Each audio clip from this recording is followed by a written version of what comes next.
what's up? Welcome to my video. So basically I am stuck right now.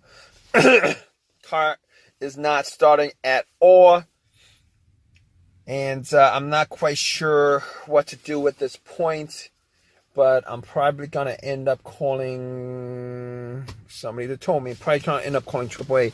But here's the thing. I went out to get something to eat. Came back to my car, tried to get it started, ready to go home, and nothing happens except I get everything else that works, but nothing else happens. All right, radio turned on without a problem. Blower motor turned on. All the lights on the dash worked, but nothing else seems to work. So I was thinking to myself, maybe I left something on, because I was out for maybe like 30, 45 minutes. But I don't think that's enough to actually cause anything to crap the battery out. But just to be sure, I actually double checked everything, and everything was off. But I did turn on the headlights, went outside just to see if the beams were high, and the beams were good. Well, as far as I could tell, the beams were good. But I couldn't be 100% sure that it wasn't, the battery. I was hoping it was the battery because I have a jump pack. But, there's no cranking at all. I didn't hear any kind of cranking. No soft crank, no slow crank, nothing. So I'm like, okay, just to be sure, I'm going to use my jump pack that I bought about a month ago for these kind of situations. Hopefully it'll work. But before I did that, I noticed that my terminals were a bit dirty. Saw some corrosion on it. Took a wrench, took the terminals off, cleaned it a little bit with some Y brush, put it back on, jumped in my car, tried to start it, hoping that was the reason why. Didn't start. So I'm like, okay, at that point, gotta use the jump pack. Put the jump pack on, turn it on, try to start the car, nothing at all. Nothing. Same thing. Everything works in the car except I'm not getting kind of cranking. It's not cranking, it's silent. Well, not really silent, there's one click. So I'm thinking to myself, okay, at this point, what else could it be? Could it be the alternator? No, not the alternator. Then the test for the alternator is, normally the alternator your car would die out if the battery was 100% dead and the alternator wasn't charging it. And normally that would happen when your engine's running. Like your car's running, you're idling, your car has to be on, the engine has to be on. But this wasn't the case. Anyway, me putting the jump pack cables onto my battery terminal. If it was the alternator, the car would start up, and then after I took the cables off, the car would have died out, because there would be nothing going to, there would be no electricity since the alternator would be dead. But that's not the case here. So I'm like, okay, this is going to be probably like a bigger issue now, because now, next up, I got to check out the electronics of this car. All right, it could be a fuse, a relay. So right off the bat, I'm thinking maybe the relay. Took the cover off the fuse box. I'm like checking the to see where the starter relay is. I'm like, all right, found it. There's another relay in that fuse box that has pretty much the same same wattage. It's the same. It's a similar relay. So I popped that out, popped the starter to the relay to the starter out, swapped it, hoping that was the case, because if that was the case, I would just need to Uber to an AutoZone and then get it. Guess what? Did it work? No, it did not work. Unfortunately, it did not work. And I didn't think it was the relay because I was hearing a click coming from. Oh man, I'm tired. Coming from the solenoid. I hear a click every time I try to turn on. I hear a click. All right, I hear a click. So, but this is not the first time I've had this situation. This is probably like the third time in about 2 months I had this situation. And the previous situations, I was able to turn on within like 5 or 6 different times. The 5th or 6th time trying to turn it on, I was able to turn it on. But this time I tried like 15 times, nothing happened. So I don't think this is the case. I don't think that's the problem here, unfortunately. So it's not the relay, because I know, once you hear that click, that's the solenoid on the starter going off. It's just the starter motor is not turned on. So let's move on to the fuse.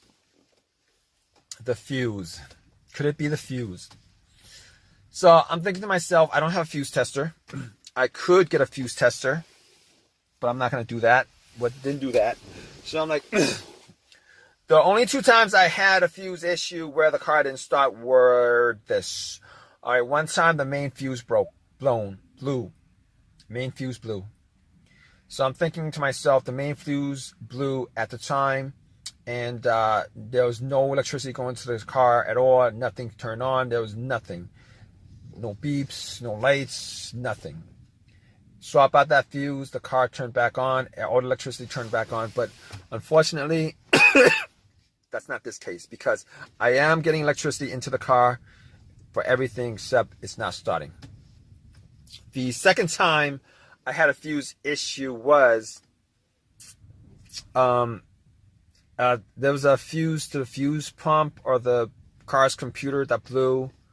It would crank up, but it would not turn over. It would not start. It would crank. It would not turn over. Swap out that fuse. Everything works. All right. But unfortunately, that's not this case, because everything turns on except this car is not cranking up. That's the main problem here. And it's not the fuses. As far as I can tell, it's not the fuses. So what else could it be? Moving on to the starter. Now, I would have guessed the starter maybe like, earlier as far as diagnosing is concerned, but I had the starter changed out about 8 months ago. I had the starter on this car swapped out 8 months ago, went to AutoZone, bought a rebuilt starter. Now, I had the same situation like this 8 months ago. I mean, it wasn't like I was having this sporadically situation like before that, but I woke up in the morning and tried to start my car in the morning, and I had this issue. Same issue.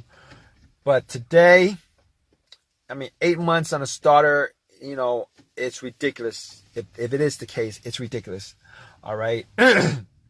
I had a choice of getting a rebuilt starter, a brand new starter. The rebuilt starter was $150. A brand new one was $300. Ended up getting a rebuilt starter. That's what I did. Remanufactured. Popped it in. 8 months go by, and I'm having the same symptoms. I'm not quite sure if it is the starter or not. Technically, what I could do is I could go out and try to bump the starter with a long crowbar. See if that actually starts it up. If you guys don't know how to do that, if you guys can figure out where the starter is, you guys take a long crowbar or something, bump, take a crack at the starter a couple of times, loosen whatever components is up on the starter, and then try to turn the car on. If it starts up, sometimes it does start up, sometimes it doesn't.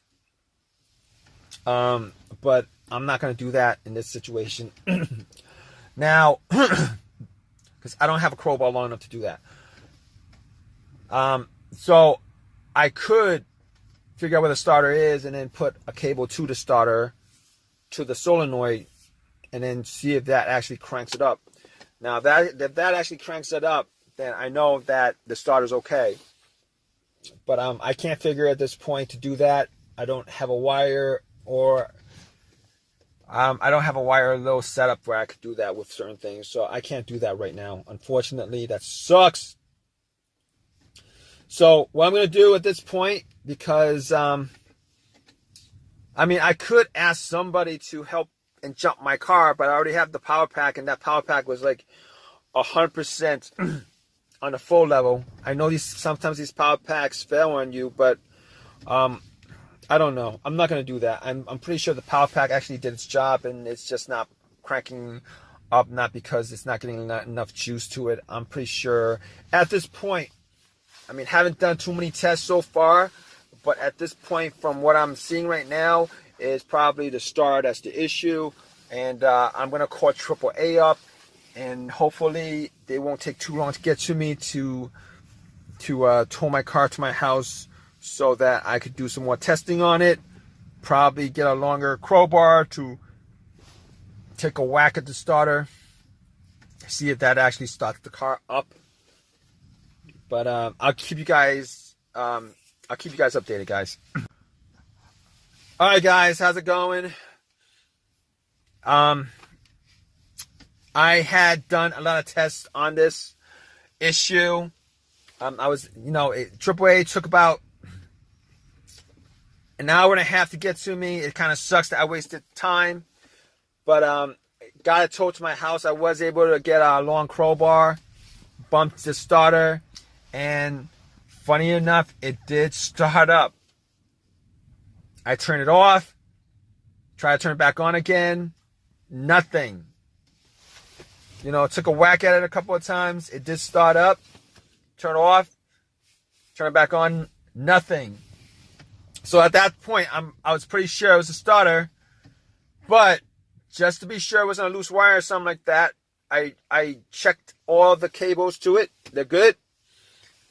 So what I did next is I had taken a line, a wire, I think it was a 12 gauge wire, or I think it was a 12 gauge wire, and I hooked it up to the battery.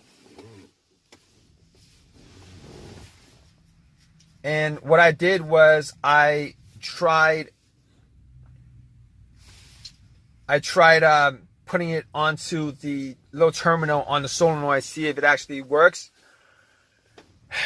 And nothing. So at that point, I knew that the starter was malfunctioning on this car. Spent a couple hours taking it out.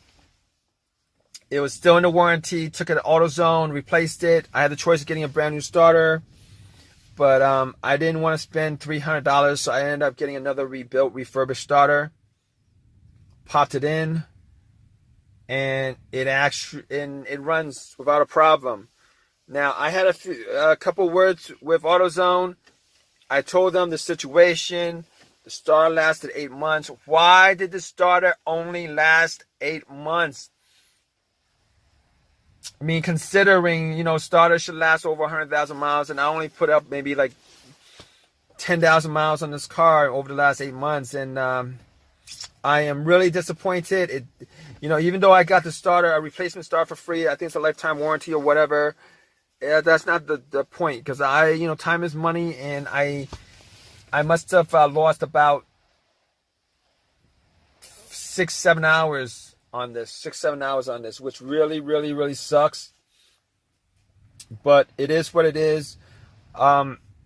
Here's the thing with rebuilt starters. You guys don't know anything about rebuilt starters. If you guys bought a rebuilt starter, just know that when they give you a rebuilt starter, when you buy a rebuilt starter or rebuilt alternator or anything that's rebuilt, they only fix the part that's broken. Like if the wire is the only part that's broken, that's the only part that they replace. Every other part that is on that starter, guess what?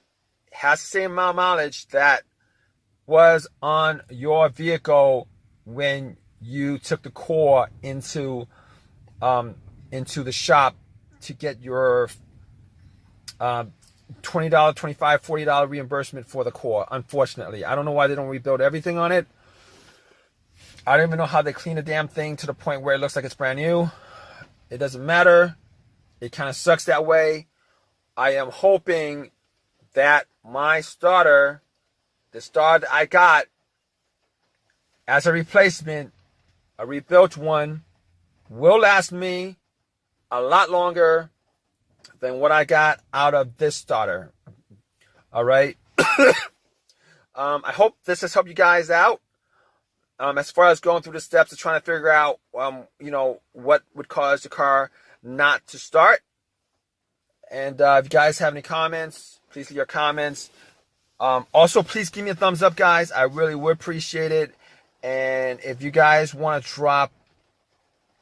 subscribe, please subscribe. I read all my comments. If you guys want to leave a comment, please leave a comment. Please leave a thumbs up. You can even leave a thumbs down if you want. I really don't care, as long as you guys, give me some kind of thumbs up, thumbs down.